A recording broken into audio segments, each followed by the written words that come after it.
అసలు వారిని ధ్యానించాం. యోబు 2 రెట్లు ఎందుకు అధికముగా ఆశ్రయించబడ్డాడు అన్న దానికి కూడా యోబు యొక్క అర్హత గురించి మనం మాట్లాడాం. ఆయన కూడా ఎటువంటి వాడట? యథార్థవంతుడు, న్యాయవంతుడు, దేవుని యందు భయభక్తులు గలవాడు, చెడుతనముని విసర్జించిన వాడు అని రాయబడింది. అంతేకాదు అనుదినము వారి యొక్క కుటుంబములో ఉన్నటువంటి పిల్లల గురించి ప్రార్థన చేసేవాడు.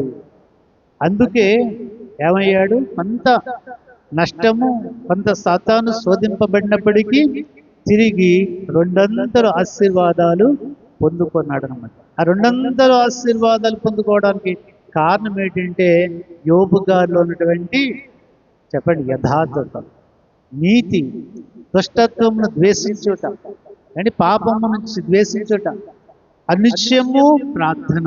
ఇదే యోబును 200 ఆశీర్వాదంలోనికి తీసుకువెళ్ళిపోయిందన్నమాట. దేవుని నామానికి మహిమ కలుగును గాక. హల్లెలూయా. అలాగే మనం కూడా మందిరంలో ఆశ్రయించబడాలన్నా, దీవించబడాలన్నా మనం కూడా ఎలాగ ఉండాలట? యథార్థత కలిగి ఉండాలట, నీతి కలిగి ఉండాలట. అంతేకాదు ఏమండి, మరి అబద్ధములు ఆడకుండా నిజమును పలకాలట. అప్పుడు దేవుడు నీ యొక్క ప్రార్థనలు ఆలకిస్తాడు. నీవు కూడా మందిరంలో ఉండడానికి అర్హత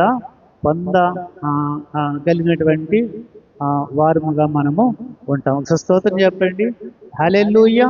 అంచేత మందిరానికి వచ్చామంటే ప్రార్థిస్తున్నామంటే, ప్రభుని అంగీకరించామంటే మనం ఎలా ఉండాలి? నీతిగా ఉండాలి, న్యాయముగా ఉండాలి, చెప్పండి, యథార్థవంతులుగా ఉండాలి. తర్వాత నిజము పలికేవారిగా ఉండాలి, సత్యము మాట్లాడేవారిగా ఉండాలనేటువంటి మాటలు ఇక్కడ మనము చూస్తున్నాం అన్నమాట. మరి శుక్రవారం చక్కగా మనం ధ్యానించాం యోబు గురించి. యోబు శోధనలో పడ్డాడని, శోధనలు ఎలా జయించాడో అన్నీ కూడా మనకి తెలుసు. కానీ 200 ప్రతిఫలం ఎలా పొందాడో చక్కగా మనం నేర్చుకున్నాం. ఈ రోజున మరి యెహోవా నీ గుడారములో అతిథిగా ఉండదగిన వాడెవడు? ఈ మందిరములో లేకపోతే ఆయన సన్నిధానంలో అతిథిగా, అంటే ఆయన రక్షణ పొందిన తర్వాత మనం ఉండాలి. మన మరణాంతం వరకు మందిరములో కొనసాగాలి, మరణాంతం వరకు ప్రార్థనా పరులుగా ఉండాలి, మరణాంతం వరకు పాటలు పాడేవారిలో ఉండాలి, మరణాంతం వరకు ఆరాధన చేసేవారి ఉండాలి, మరణాంతం వరకు సాక్ష్యము చెప్పేటువంటి బిడ్డలుగా ఉండాలి. అంటే ఏమి చెయ్యాలి? ఎలా ఉండాలి అంటే యథార్థవంతులుగా ఉండాలి. నీ పరిశుద్ధ పర్వతం మీద నివసింపదగిన వాడు ఎవడని ప్రశ్నేసి జవాబు చెప్తున్నాడు. యథార్థమైన ప్రవర్తన కలిగి నీతిని అనుసరించు హృదయపూర్వకముగా, చెప్పండి, హృదయపూర్వకముగా నిజము పలుకువాడే. హల్లెలూయా. అంచేత చక్కగా దేవుని సన్నిధానంలో ఎవరు నిలుస్తారు, ఎవరు ఉంటారు అంటే యథార్థ ప్రవర్తన, నీతియుక్తమైన జీవితం, నిజం మాట్లాడేటువంటి జీవితం మనకు ఉండాలనేటువంటి మాట ఇక్కడ మనం చూస్తూ ఉన్నామన్నమాట. దేవుని నామానికి మహిమ కలుగునగాక. అంచేత మరి మనకి తెలిసేది యథార్థత గురించి మనం మాట్లాడితే మనం పైకి ఏమండి అంతా కూడా మనం ఎలా కనపడుతుంటాం? యథార్థవంతులుగానే మనం కనపడుతుంటాం. కానీ దేవునికి తెలుసు ఎవరు యథార్థవంతులో, ఎవరు యథార్థత లేదో వారి హృదయాల్లో, వారి జీవితాల్లో. మనకు తెలియకపోవచ్చేమో కానీ, నీకు నాకు తెలియకపోవచ్చేమో కానీ దేవుడికి మాత్రం సమస్తము తెలుసు. స్తోత్రం చెప్పండి. హల్లెలూయా. సమస్తము ఆయనకు తెలుసు. ఏమండి, సమూయేలు ప్రవక్త ఒక రాజుని నియమించాలి అనుకున్నప్పుడు, ఆ యెష్షయి కుమారుని తీసుకొచ్చాడు కదా. తీసుకొచ్చినప్పుడు ప్రవక్త ఏమనుకుంటున్నాడు? కనపడినల్లా అంటే ప్రవక్తకే అర్థం కానిటువంటి పరిస్థితి దేవునికి ప్రతిదీ కూడా తెలుసు అన్నమాట. చూడండి, 1 సమూయేలు 16వ అధ్యాయము 16వ అధ్యాయము అక్కడ 7వ వచనం. అయితే అయితే యెహోవా యెహోవా సమూయేలుతో ఇలాగు సెలవిచ్చెను, సమూయేలుతో ఇలాగు సెలవిచ్చెను, అతని రూపమును అతని రూపమును అతని ఎత్తును అతని ఎత్తును లక్ష్య పెట్టకుము. లక్ష్య పెట్టకము. మనుషులు లక్ష్య పెట్టు మనుషులు వాటిని లక్ష్య పెట్టు వారిని యెహోవా లక్ష్య పెట్టడు. యెహోవా లక్ష్య పెట్టడు. నేను అతని త్రోసివేసి ఉన్నాను. నేను అతని త్రోసివేసి ఉన్నాను. మనుషులు పై రూపమును లక్ష్య పెట్టుదురు, మనుషులు పైరూపమును లక్ష్య పెట్టుదురు గాని యెహోవా హృదయమును లక్ష్య పెట్టును. చాలండి. హృదయమును లక్ష్య పెట్టును అంటే యెషయాని తన కుమారుని తీసుకొచ్చాడు. తీసుకొచ్చినప్పుడు సమూయేలు ఒక రాజుగా అభిషేకం చేద్దారనుకున్నాడు ఒక వ్యక్తిని. ఆ యెషయా కుమారులో ఎలియాబును చూశాడు. చాలా అందంగా ఉన్నాడట, రూపవంతుడిగా ఉన్నాడట. సమూయేలు ఏమనుకున్నాడు, ఇతన్ని అభిషేకము చేయాలి అనుకున్నాడు. అభిషేకం చేద్దారి అన్నటువంటి సమయంలో దేవుడు సమూయేలుతో మాట్లాడుతున్నాడు, నీవు పై రూపాన్ని చూస్తున్నావు కానీ నేను హృదయమును చూస్తాను, అతనిలో ఉన్నటువంటి యథార్థతను చూస్తాను, అతను ఉన్నటువంటి గుణాలు నాకు అన్ని తెలుసు. నువ్వు పై రూపాన్ని చూసి అభిషేకిద్దాం అనుకుంటున్నావు కానీ నాకు చెప్పండి వాడు అవసరము లేదు. రెండో వాడిని చూశాడు సమూయేలు, వీడిని నేను అభిషేకించేస్తాన్నాడు, వాడు కూడా అవసరం లేదు. మూడో వాడిని చూశాడు, వీడు లేదు. 4, 5, 6, 7 లేదు. ఇంకెవరైనా ఉన్నారంటే ఒక్కడు ఉన్నాడు, కడసారి వాడు ఉన్నాడు, వాడు గొర్రెలను కాస్తూ ఉన్నాడు. అయితే వాడిని తీసుకొచ్చాడు. వెంటనే దేవుడు ఏమన్నాడంటే, ఇదిగో వీడిని నీవు అభిషేకము చెయ్యి. చూడండి 12వ వచనం. అతడు వాడిని పిలువనంపించి లోపలికి తోడుకుని వచ్చాను. అతడు ఎర్రని వాడును, చక్కని నేత్రములు గలవాడును, చూసుటకు సుందరమైన వాడునై ఉండెను. అతడు రాగానే నేను కోరుకున్నవాడు ఇతడే, నీవు లేచి వారిని అభిషేకించుమని యెహోవా సెలవీయగా సమూయేలు తైలపు కొమ్మును తీసి వాని సహోదరుల ఎదుట వానికి అభిషేకము చేసెను. నాట నుండి యెహోవా ఆత్మ దావీదు మీదకి బలముగా వచ్చిన తర్వాత సమూయేలు లేచి రామాకు వెళ్ళిపోయాను. దేవుని నామానికి మహిమ కలుగునుగాక. హల్లెలూయా. ఏమండి, సమూయేలుకి ఎవరు కనపడ్డారు? పై రూపంలో చాలా అందంగా ఉన్నటువంటి చెప్పండి ఎలియాబును చూశాడు. తర్వాత ఏమండి అభినాదామును చూశాడు, షమ్మాను చూశాడు, తర్వాత మిగతావాడిని చూశాడు. ఇంకెవరున్నారంటే ఇంకెవరున్నారు? కడసారి వాడున్నాడు, చివరివాడు ఉన్నాడు. ఎక్కడున్నాడంటే గొర్రెలను కాస్తున్నాడు. సరే వాడిని తీసుకురా అంటే వాడు ఎలాగ ఉన్నాడట, చాలా సుందరమైన వాడట. అంటే పై రూపమే కాదు కానీ లోన అంతరంగ రూపాన్ని కూడా దేవుడు చూశాడు. అందుకనే సమూయేలుని ఏమన్నాడు, వీడే నాకు కావలసిన వాడు, వీడిని తైలపు కొమ్మ తీసుకుని అన్నుతో వీడిని అభిషేకము చెయ్యి అన్నప్పుడు అభిషేకము చేశాడు అన్నమాట. దేవుని నామానికి మహిమ కలుగునుగాక. హల్లెలూయా. అంటే ఇక్కడ దేవుడు ఏం చూశాడు? హృదయాన్ని చూశాడు. పై రూపాన్ని చూడలేదు. ఏమండి, పై రూపాన్ని చూడలేదు, హృదయాన్ని చూశాడు. హృదయ రహస్యాలు తెలిసినటువంటి దేవుడు. మీరు గర్భంలో పిండంగా ఉండగానే నాకు తెలుసు అన్నాడు. నా కన్నులు నిన్ను చూసానన్నాడు. అంటే ప్రతీది తెలుసు అయింది. మనమేమనుకుంటాం, దేవుడు చూడడలే, చూస్తూ ఉండలే, లేడు కదా అనుకుంటాం. అనుకుని ఏం చేస్తాం? దేవునికి ఇష్టం లేని కార్యాలు చేయడానికి ప్రయత్నం చేస్తాం. కానీ ఆయనకు సమస్తము తెలుసు. మీ నా ప్రతిదీ ఆయనకి తెలుసు. హృదయ రహస్యాలు తెలిసినటువంటి దేవుడు అన్నమాట. అంచేత ఏమన్నాడు సామెతలు 30:31లో, అందము సౌందర్యము ఇది ఎలా సరిపోతుంది? ఏమండి, అందముగా ఉండడం తప్ప? ఏమండి, అందముగా ఉండడం తప్ప చెప్పండి? తప్పు కాదు. సౌందర్యంగా ఉండడం తప్పు కాదు. మరి ఎందుకు అన్నాడు అలాగా? ఏమండి చూడండి ఒకసారి.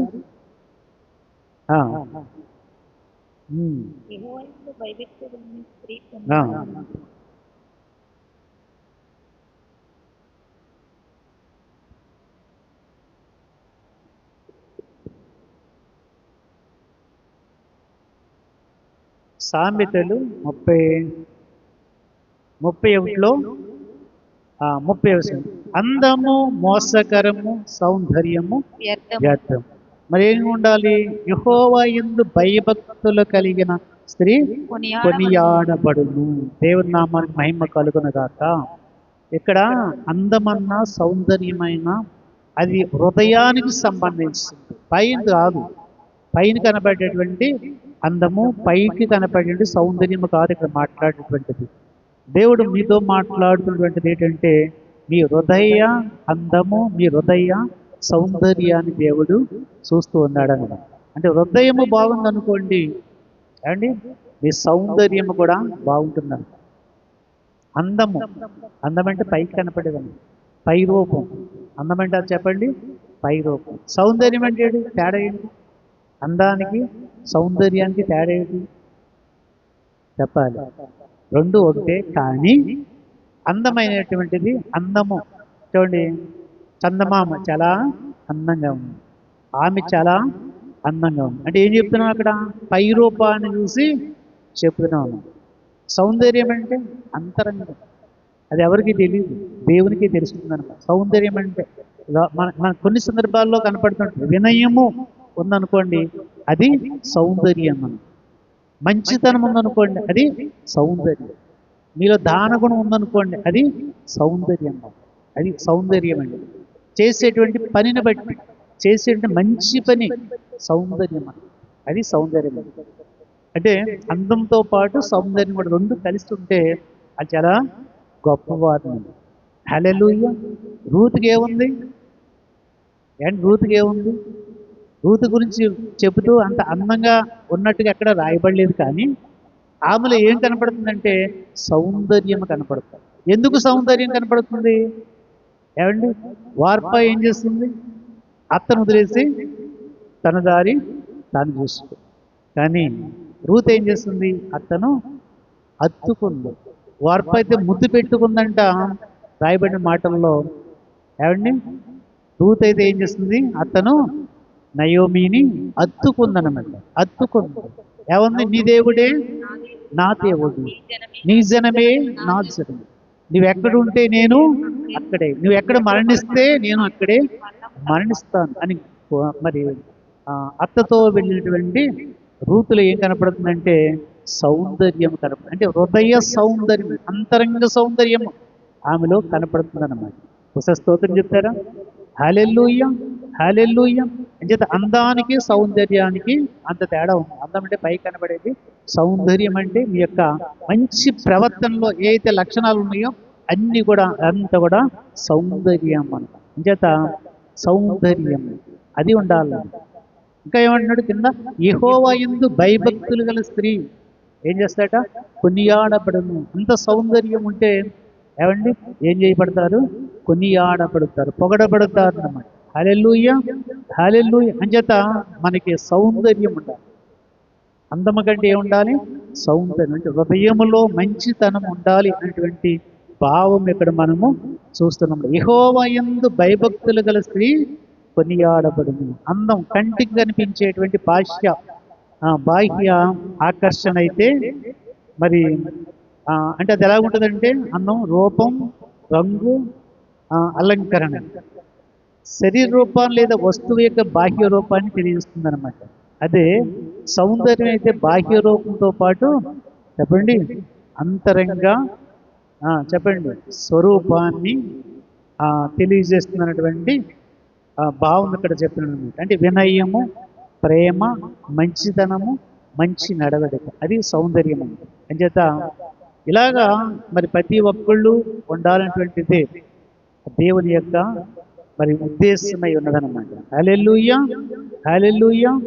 అంచేతే యోసేపు గురించి చెప్తాం కదా, ఏమంటే యోసేపు గురించి చెప్తాం కదా, ఆయనలో ఏం కనపడుతుంది చెప్పండి?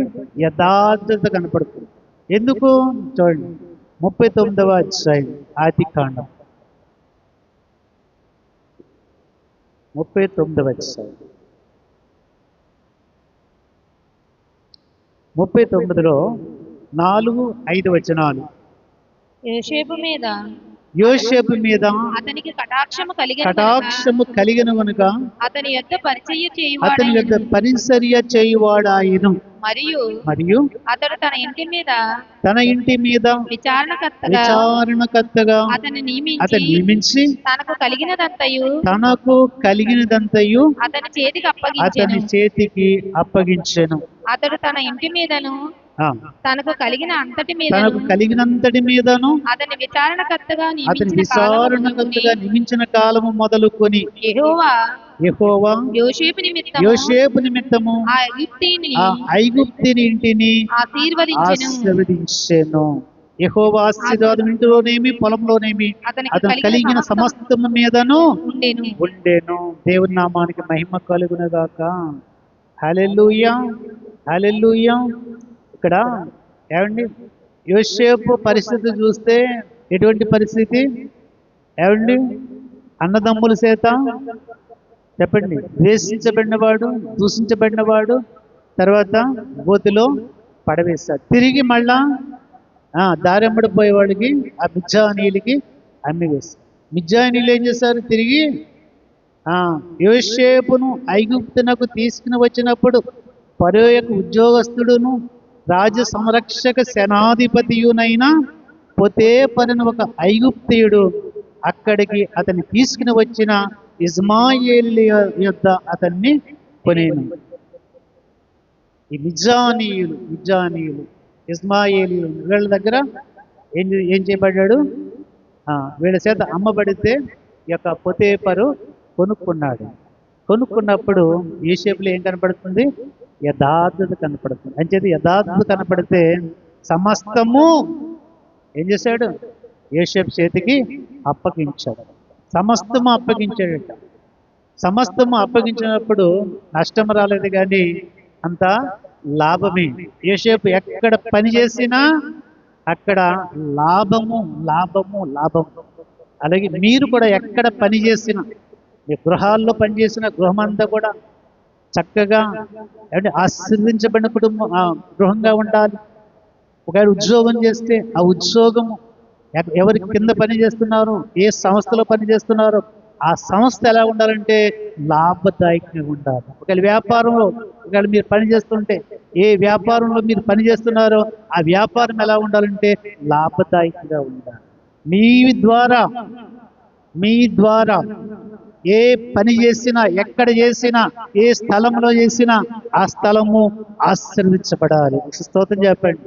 హల్లెలూయా. అంత నమ్మకముగా మీరు పని చేయాలి. యోసేపు అంత నమ్మకముగా పనిచేశాడు కాబట్టి దేవుడు అతనికి ఏమయ్యాడట?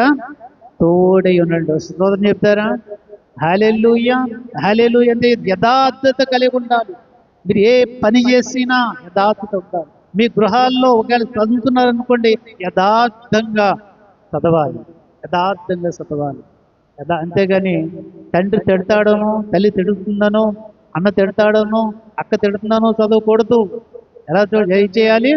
మీ యథార్థత నిరూపించుకోవాలంటే ఎక్కడ తెలుస్తుంది? మీ జాతకాలు పరీక్షలు రాసిన తర్వాత, రిజల్ట్స్ వచ్చిన తర్వాత మీలో ఎంత యథార్థత ఉందో తెలుస్తుంది అనమాట. అప్పటి వరకు చదివిన నటన లేకపోతే చెప్పండి నటన కాదన్నది స్పష్టంగా తెలుస్తుందన్నమాట. నటన కాదు, యథార్థత ఉండాలి. మీరు ఎక్కడ పనిచేసినా, ఏ సంస్థలో పనిచేసినా, ఏ స్థలంలో పనిచేసినా యథార్థత ఉంటే తప్పక మిమ్మలను దేవుడు ఉన్నతమైన స్థితిలో మిమ్మల్ని నిలబెడతాడు. యోసేపుని ఎక్కడ నిలబెట్టాడు? ఉన్నతమైన రాజు తర్వాత ఎక్కడైతే పోతీఫరు ఇంటిలో ఉన్నతమైన స్థానంలో ఎవరు అంతా కూడా సమస్తం అప్పగించారు. తర్వాత చెప్పండి. యోసేపు ఐగుప్తు దేశంలో రాజు తర్వాత రాజులాగా నిలబెట్టాడు దేవుడు. ఎందుకు? ఆయనలో ఏముందంటే చెప్పండి, యథార్థత ఉంది. నీవు నేను యథార్థత కలిగి ఉంటే తప్పక అదే స్థితిలో మనల్ని కూడా నిలబెడతాడు. స్తోత్రం చెప్పండి. హల్లెలూయా, హల్లెలూయా. అంతేగాని ఏమండి ప్రజలు చూస్తారండి ముందు ఒకలాగా, ఏమండి తర్వాత ఒకలాగా, ఏమండి మందిరంలో ఒకలాగా, బయట ఇంకోలాగా, ఏమండి మరి దేవుడు ఉన్నాడని ఒక సమయంలో, లేడని ఒక సమయంలో, ఇలాగా ప్రవర్తించకూడదు అన్నటువంటి సత్యం మీకు ఈరోజు మీతో మాట్లాడుతున్నాడు. అంచేత ఏముండాలి? దేవుని యొక్క మందిరంలో ఉండేవాళ్ళు ఎలా ఉండాలి? యథార్థంగా ఉండాలి. రెండో మాట మనం చూసినట్లు 3 మాటలు నేను చెప్తాను. రెండో మాట చూసినట్లయితే నీతిగా బ్రతకాలి. ఒకసారి చెప్పండి, ఎలా ఉండాలి? నీతిగా బ్రతకాలి. నీతి అంటే ఏంటి? ఏమండి? అనీతిగా ఉండకపోవడం, నీతి కార్యాలు చేయడం, మంచి కార్యాలు చేయడం. నోవాహును ఎందుకు తప్పించాడు దేవుడు? నీతి పరుడు కాబట్టి. చూడండి, ఆదికాండం ఉంటుంది 6వ అధ్యాయం. నోవాహును తప్పించడానికి కారణం ఏంటంటే నోవాహు ఎవరుట? నీతి పరుడట. మరి మిగతా వాళ్ళు ఎలాగున్నారు అంటే పైన రాయబడిన మాటల్లో వాళ్ళు ఎలాగున్నారు ఒకసారి చదివితే వాళ్ళ ఇష్టం అంతా ఉంది. అండి, దేవుని కుమారులు నల్లు కుమార్తెలు చక్కని వారిని చూసి వారందరిలో తమకు మనస్సు వచ్చిన స్త్రీలను వివాహము చేసుకుంది. దేవుని కుమారులు అంటే అర్థం ఏంటంటే దేవుని యొక్క బిడ్డలు, దేవుని నమ్మినటువంటి బిడ్డలు. మిగతా వాళ్ళు ఎవరు? దేవుని నమ్మని వారు, అన్యులు అన్నమాట. చేత వారిని వివాహం చేసుకున్నారంట. అప్పుడు యెహోవా నా ఆత్మ నరులతో ఎల్లప్పుడూ వాదించదు, వారు తమ అక్రమ విషయంలో నరమాత్రులై ఉన్నారు. అయినను వారి దినములు 120 ఏండ్లగునని. ఆ దినములలోనే నెపీలులను వారి భూమి మీద నుండి తరువాత నుండి దేవుని కుమారులు నరులు కుమార్తెలతో పోయినప్పుడు వారికి పిల్లలను కనిరి. పూర్వకాలం ముందు పేరు పొందిన సూర్యులు వీరే. నరులు చెడుతనము భూమి మీద గొప్పదనియు వారి హృదయము యొక్క తలంపుల్లోని ఊహంత ఎల్లప్పుడూ కేవలము చెడ్డదని యెహోవా చూసి ఏటట నరుల యొక్క చెడుతనము భూమి మీద గొప్పదైపోయింది, మంచి అనేటువంటిది లేనే లేదు. నరుల యొక్క చెప్పండి చెడుతనము గొప్పదైపోయిందంట. చెడుతనం గొప్పదైపోయింది, మంచి గొప్పదవ్వాలి. ఏం గొప్పదవ్వాలి? మంచి గొప్పదవ్వాలి. ఏం గొప్పదైపోయింది ఇక్కడ? చెడుతనము పెరిగిపోయిందంట. దేవుని ఊహకి అందనటువంటి చెడుతనంలో నరులు ఉన్నారు. ఇది చూశాడు దేవుడు. అండ్ చూసి ఇటువంటి వారిని భూమి మీద ఉంచకూడదు. అంటే పాపములో ఉంటే ఏదో సందర్భంలో దేవుడు అదే దెబ్బ కొడుతుంటాడు మనల్ని కూడా.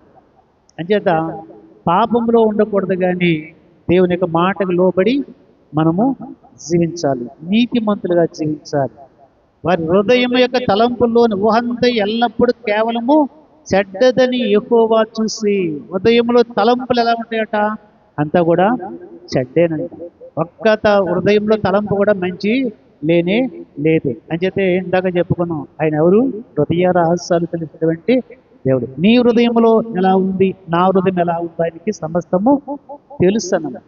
ఇలా చెడిపోయినప్పుడు దేవుడు ఏమని చేస్తాడంటే కోపం వచ్చింది. ఇలా ఉండకూడదు, వీళ్ళందరినీ నాశనం చేస్తాడు, మొత్తం ఈ లోకాన్ని నాశనం చేస్తాడని దేవుడు ఒక తీర్మానం తీసుకున్నాడు. అయితే మరి భక్తి పనులు ఉంటారు కదా, ఆ భక్తి పనులు ఎవరున్నారు? నోవాహు ఉన్నాడు. నోవాహు ఈ నోవాహు ఎటువంటి వాడు? 9వ వచనం, నోవాహు వంశావళి. నోవాహు నీతిపరుడును తన తరములో నిందారహితుడనై ఉండేను. అలాగే 8వ వచనం, అయితే నోవాహు యెహోవా దృష్టి యందు కృప పొందిన వాడాయను. కృప పొందినవాడు అంటే మంచిగా ఉన్నాడని. కృప ఎప్పుడు అంటే తల్లిదండ్రులు మిమ్మల్ని ఎప్పుడు ప్రేమిస్తారు? మీరు బాగుంటే, సక్రమంగా ఉంటే, అంటే పరిశుద్ధంగా ఉంటే చక్కగా ప్రేమిస్తారు. అలాగే నోవాహుని కూడా దేవుడు ఏం చేశాడు? చక్కగా చెప్పండి కృపను చూపించాడు. చూపించి నోవాహు ఎవడట? నీతిపరుడును తన తరంలో నిందారహితుడు ఉండేను. నోవాహు దేవునితో కూడా నడిచిన వాడు. 11వ వచనంలో చూస్తే భూలోకం ఎలా ఉందంట? దేవుని సన్నిధిని చెడిపోయి ఉండేను. భూలోకము బలత్కారంతో నిండి ఉండేను. దేవుడు భూలోకమును చూసినప్పుడు అతను చెడిపోయి ఉండేను. భూమి మీద సమస్త శరీరులు తమ మార్గమును సెరిపి వేసుకుని ఉండిరి. చూడండి ఎంత గొప్ప మాటలు ఇక్కడ రాయబడినాయి. మానవులు ఎలా ఉన్నారు నేడు కూడా చాలా మంది ఎలా ఉంటున్నారంటే, ఏమంటే నోవాహు కాలంలో ఏ రకంగా ఉన్నారో ఆ రకంగానే ఈ రోజున కూడా చాలా కుటుంబాలు, చాలా మంది ఆ రకంగానే ప్రపంచంలో ఉన్నారు. అందుకనే మరి చాలా సందర్భాల్లో చూడండి, ఏమండి ఆ యుద్ధాలు జరుగుతున్నాయి. యుద్ధాలు జరిగినప్పుడు ఏమండి మొన్నటి వరకు యుక్రెయిన్ యుద్ధం జరిగింది. భయంకరమైన పరిస్థితులకు వెళ్ళిపోయింది యుక్రెయిన్ దేశం అంతా. అలాగే ఇజ్రాయెల్ దేశం మిగతా దేశాల మీద, ఆ ఇరాన్ మీద యుద్ధం చేస్తుంది.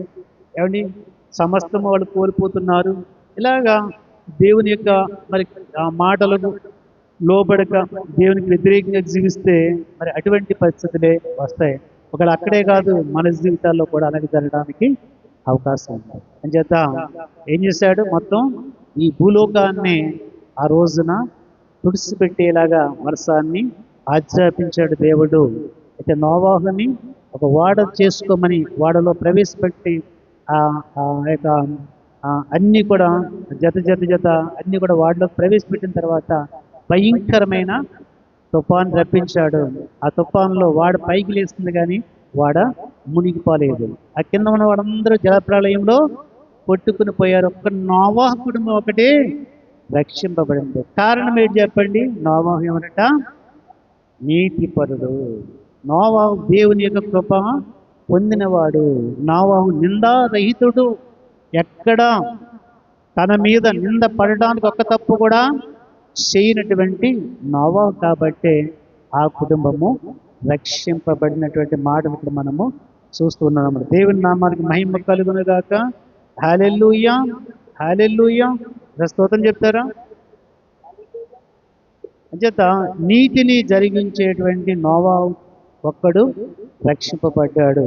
నేడు మనం కూడా చక్కగా ఉండాలి అన్నటువంటి సత్యము ఇక్కడ రాస్తున్నాడు. దానియేలు గ్రంథం 6వ అధ్యాయము. దానియేలు గ్రంథము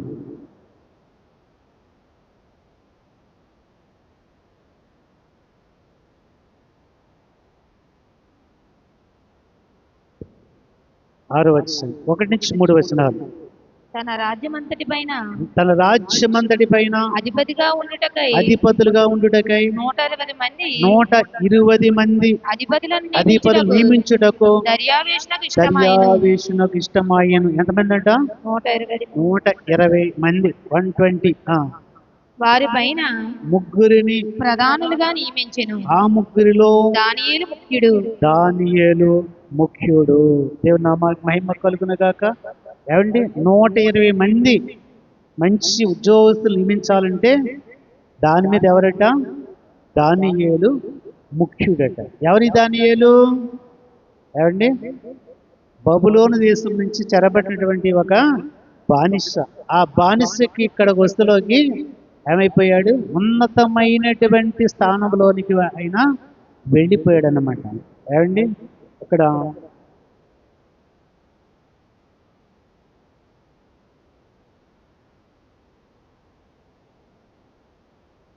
1వ అధ్యాయం, దానియేలు గ్రంథం 1వ అధ్యాయం 1వ వచనం.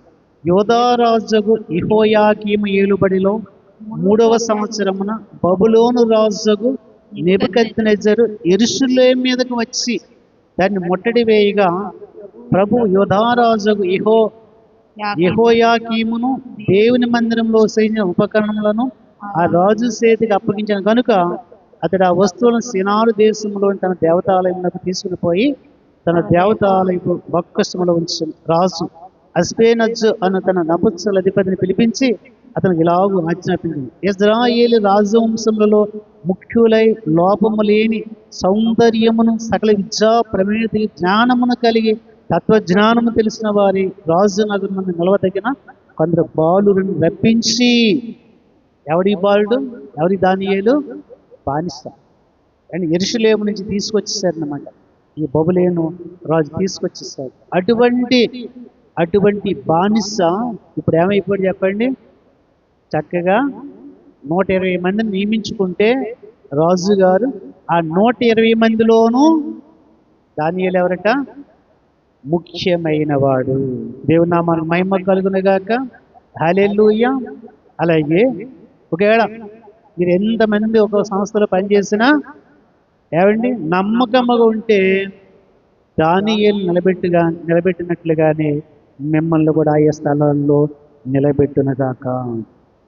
స్తోత్రం చెప్పండి. హల్లెలూయా, హల్లెలూయా.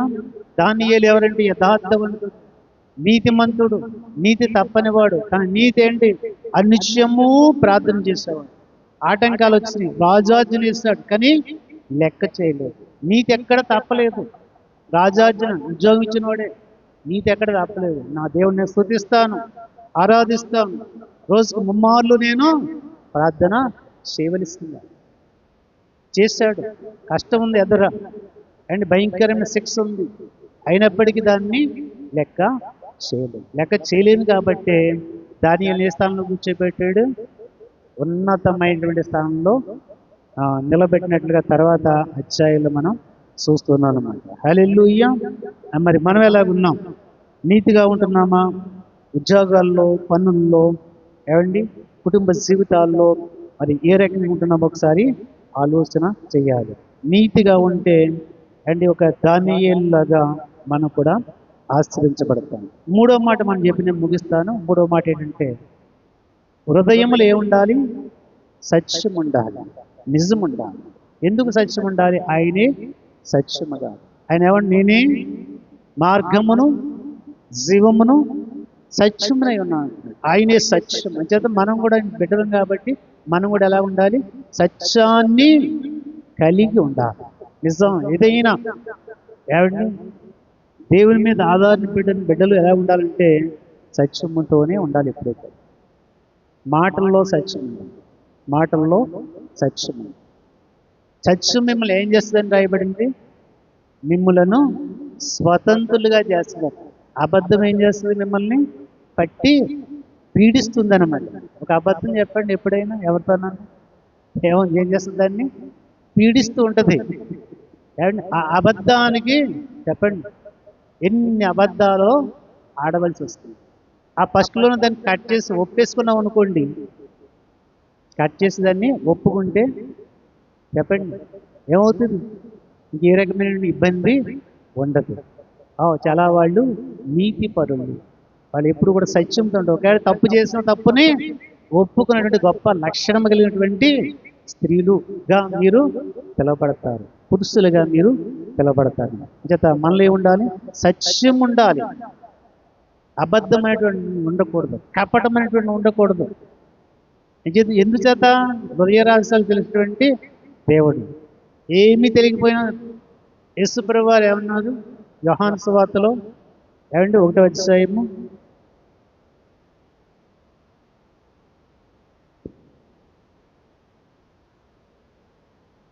47వ వచనం.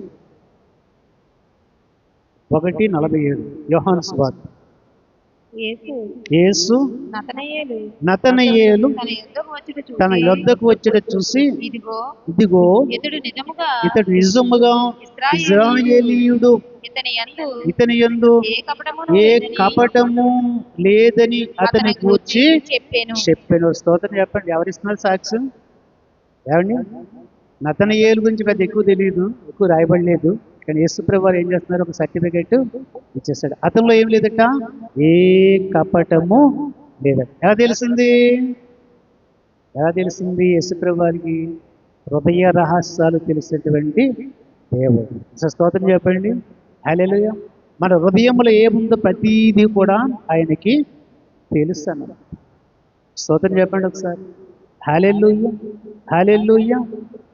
అంచేత ఏమండి, నతనయేలు గూర్చి ప్రభు చెప్పిన మాట, ఇతను ఏ కపటము లేదు. అంచేత ఎప్పుడైతే మనం సత్యములో ఉన్నామో, ఏమండి నిజాయితీ కలిగి ఉన్నామో, ఆ సత్యం ఏం చేస్తాడ? మిమ్మల్ని స్వతంత్రులుగా చేస్తాడ. అర్థమేంటి? స్వతంత్రులుగా చేయడం అర్థం ఏంటి? పాపం నుంచి నిన్ను నన్ను విడుదల చేస్తాను. బంధకాల నుంచి, ఏ బంధకం, దేవునికి ఇష్టం లేని ఏ బంధకం ఉన్నా ఆ బంధకం నుంచి ఏం చేస్తాడు? దేవుడు విడుదల చేస్తాడు. సత్యం అంటే ఆయన్ని విడుదల చేసేటువంటి దేవుడు అన్నమాట. చూడండి ఒకసారి. యోహాను సువార్త 9వ అధ్యాయము, దీంట్లోని 9వ అధ్యాయము 31 నుంచి 36 వచనాలు. దేవుడు పాపుల మనవి ఆలకింపడని. యోహాను 14:6 చదవండి. యేసు ఆ, నేనే మార్గమును ఉమ్, సత్యమును ఉమ్. జీవమును ఆ, నా ఇప్పుడు ద్వారా చదవండి యోహాను సువార్త 9 ఇప్పుడు చదవండి. ఆయన సత్యము కాబట్టి సత్యం ఏం చేస్తుంది? 31, 36 వచనాలు 9వ అధ్యాయం.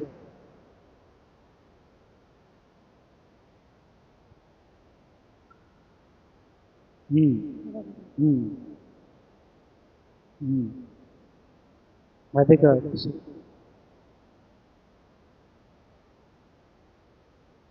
31వ వచనం 8వ అధ్యాయం చదువు 8వ అధ్యాయం. కాబట్టి యేసు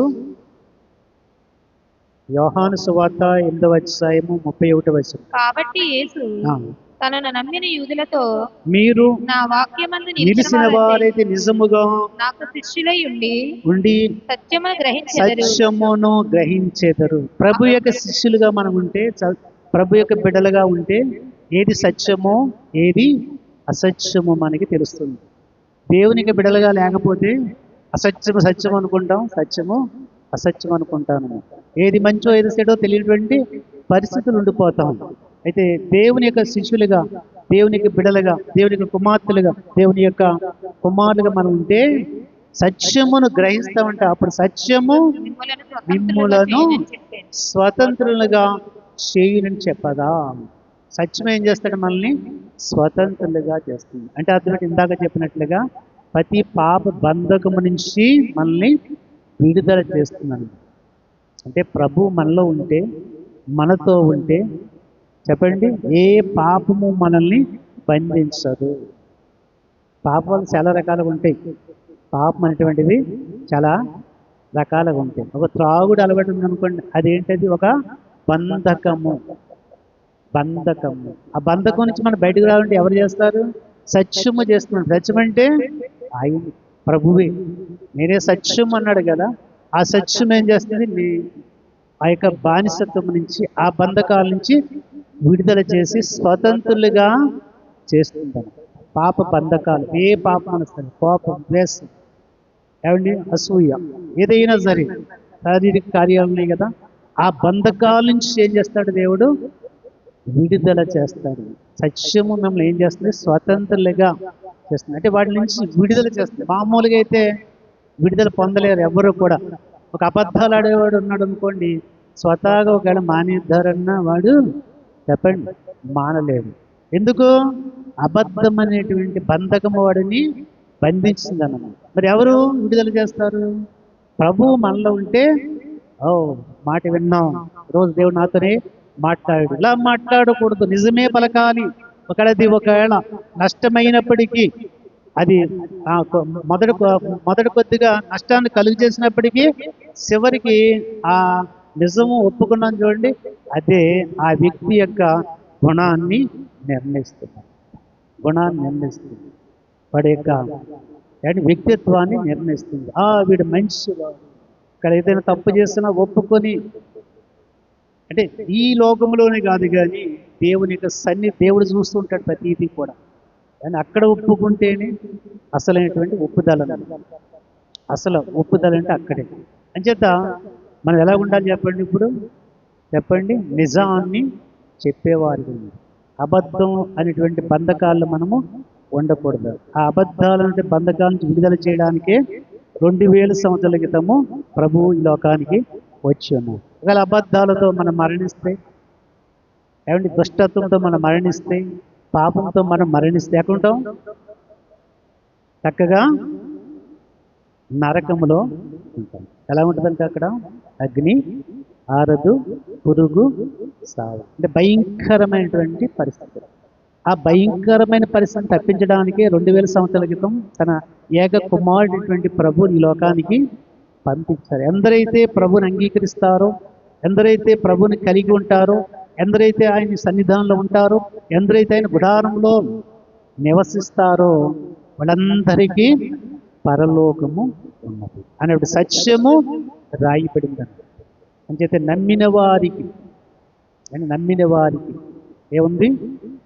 పరలోకం ఉంది అనేటువంటి మాట మనం చూస్తూ ఉంటాం. నమ్మిన వారు, విశ్వసించిన వారు, నిజదేవుడిని తెలుసుకున్నవారు. అంచేత రాయబడిన మాటల్లో ఆయన గుడారములో అతిథిగా ఉండదగిన వాడెవడు? ఎవరుంటారు ఆయన సన్నిధానంలో? ఎవరుంటారు చెప్పండి? యథార్థవంతులు చెప్పండి, నీతిమంతులు, నిజము పలుకువారు. స్తోత్రం చెప్తారా? చెప్పండి. మీరందరూ ఎలా ఉండాలి? యథార్థవంతులుగా ఉండాలి, నీతిమంతులుగా ఉండాలి, ఆ సత్యము చెప్పేవారిగా ఉండాలి. ఉంటే ఆయన యొక్క కృప కలిగినటువంటి సన్నిధానంలో మీరందరూ కూడా ఉంటారు. ఆయన ఆరోగ్యమైన రెక్కల కింద మీరందరూ కూడా ఉంటారు. అప్పుడు మీరు ఏది ప్రార్థన చేసినా ఆయన ఆలకిస్తాడు, జవాబిస్తాడు. యథార్థత లేదనుకోండి, నీతిమత్వం లేదనుకోండి, నిజాన్ని మాట్లాడుకోలేదనుకోండి, ప్రార్థన చేశారు అనుకోండి, అప్పుడు చెప్తాడు, ప్రభువా ప్రభువా అని పిలిచిన ప్రతివాడు పరలోక రాజ్యంలో చేరడు గాని తండ్రి చిత్తం నెరవేర్చువాడే పరలోక రాజ్యంలో ఉంటాడు అనే సత్యం అక్కడ రాయబడిందన్నమాట. చేత మనం ఎలా ఉన్నాం ఒకసారి పరిశీలన చేసుకుందాం. యథార్థత, ప్రభువులో యథార్థత ఉంది కాబట్టి ఆయనలో ఏ కపటము లేదు. అంచేతే ఆయన మనము ఆరాధిస్తున్నాం. ఆయనలో నీతి ఉంది. ఎక్కడ నీతి తప్పినట్లుగా మనము చూడం. ఎక్కడ నీతి తప్పాడు ఆయన? యేసుప్రభు లోకంలో తండ్రి చిత్తం ఏదైతే ఉందో ఆ చిత్త ప్రకారమే ఆయన నడిచాడనమాట. హల్లెలూయా. ఆయన సత్యం. అంచేత నేనే సత్యమును అన్నటువంటి మాట. అంచేత మరి మనం యథార్థంగా జీవిస్తున్నామా? ప్రశ్న వేసుకోండి. యథార్థంగా జీవిస్తున్నామా? నీతిని అనుసరిస్తున్నామా? మరి ఉదయంలో సత్యాన్ని కలిగి ఉన్నామా అన్నది ఆలోచన చేస్తే మనం ఎలా ఉండాలి చెప్పండి? యథార్థవంతులుగా ఉండాలి. మనం ఎలా ఉండాలి? నీతిమంతులుగా ఉండాలి. మనం ఎలా ఉండాలి? సత్యాన్ని కలిగి ఉండాలి. అప్పుడే దేవుని యొక్క సన్నిధిలో మీరు ఉంటారు, మీలో దేవుడు నివసిస్తాడు. స్తోత్రం చెప్పండి. మీలో దేవుడు నివసిస్తే ఇంకేమేమి కావాలని చెప్పండి. అండి, పిల్లలకి తల్లిదండ్రులు ఉంటే ఎంత బాగా చూసుకుంటారు? చెప్పండి. ఏ రకమైన కొరత లేకుండా చూసుకుంటారు అండి కదా. తల్లిదండ్రులు ఉంటే ఏం చేస్తారు? పిల్లలకి ఏ కొరత లేకుండా చూస్తాడు. రాయబడిన మాట ఉంది కదా. ఏమండి చెప్పండి. గుడ్డుని అడిగితే రాతినిచ్చునా, తర్వాత రొట్టెని అడిగితే పామునిచ్చిన, ఇది మాటలు ఉంటాయి అక్కడ చక్కగా. ఏమండి మీరు చేపని అడిగితే తన కుమారునకు రొట్టెని అడిగితే ఏంటి రాతినిచ్చున రాయి పెట్టిస్తాడా? అండ్ మీ పిల్లలు ఏదైనా చక్కగా రొట్టె కూడా అడిగారు అనుకోండి, ఏంటి ఒక రాయి తీసుకుని తినంటారా అన్నారు. చేపని అడిగితే ఏది పామునిచ్చిన, చేప అడిగితే ఫిష్ వేసి పెట్టమంటే పావుని వేసి పెడతారా? పెట్టరు కదా. మీరు చెడ్డవారై ఉండి మీ పిల్లలకు మంచి ఈవులను ఇయ్యేది. మీరు చెడ్డవారై ఉండి మీ పిల్లలకు మంచి ఈవులను ఇయ్యనెరిగి పరలోకమందున్న మీ తండ్రి తన అడుగువారికి అంతకంటే ఎంతో నిశ్చయముగా మంచి ఈవులను, మంచి ఏదైతే మీరు కోరుకుంటున్నారో దానిని మీకు ఇచ్చును. స్తోత్రం చెప్పండి. హల్లెలూయా. అంచేత మీరు ఎలా ఉండాలి? యథార్థంగా ఉండాలి, నీతిమంతులుగా ఉండాలి, సత్యాన్ని అనుసరించే వారిగా ఉంటే మీరు చక్కగా మందిరములో దేవుని యొక్క సన్నిధానంలో మీరు ఉంటారు. తద్వారా దేవుడిచ్చేటువంటి ప్రతి ఆశీర్వాదాన్ని పొందుకోవడానికి మీరు అర్హులుగా ఉంటారు. అటువంటి అర్హత మీరు సంపాదించుకునే బిడ్డలుగా ఉండాలి. అంచేత యథార్థత, తర్వాత నీతిమత్వము, తర్వాత సత్యము కలిగి ఉండాలి.